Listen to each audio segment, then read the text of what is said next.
আজকে আমার ঘুম থেকে উঠতে ৭টা বেজে গেছিলো। আর জানো তো ৭টা মানে এখন আমার কাছে অনেকটা বেলা। কারণ এখন যেহেতু সোনা আছে, তাই জন্য তো টাইমে চাইলেও কোনো কাজকর্ম করতে পারি না। আগের ব্যাপারটা আলাদা ছিল। আগে ৭টা ৮টার দিকে ঘুম থেকে উঠলেও মানে আর কি কাজকর্মগুলোকে আর কি করে নিতে পারতাম টাইমের মধ্যে। কিন্তু এখন যেহেতু সোনাকে বারবার খাওয়াতে হয়, ওর বায়না মেটাতে হয়, কে ওকে ধরবে, তারপরে আমি কাজবাজগুলো করবো। এই করতে করতে না অনেকটা টাইম হয়ে যায়। তাই জন্য কিন্তু আমি সবসময় চেষ্টা করি সকাল সকাল ওঠার।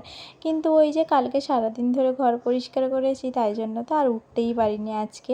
তো যাই হোক, এখানে আর কি রান্নাবান্নাটা বসিয়ে দিয়ে দেখো আমি আর কি এতগুলো কাজবাজ করছি। আজকে না শুধু ছুটেছি, জানো, বসার একটুও টাইম পাইনি। মানে রান্না বসিয়ে দিয়ে কেচেছি, মেলেছি, তুলেছি, এইগুলোই করে গেছি। আরও তো ঘরে অনেক কাজ থাকে বলো, সেগুলো তো আর ভিডিওতে দেখানো সম্ভব না। তো যেটুকু দেখানো সম্ভব হয়েছে সেটুকুই কিন্তু আমি আর কি তোমাদেরকে দেখিয়েছি। তো দেখো এই কাজবাজগুলো করতে করতে কিন্তু আমার রান্নাটাও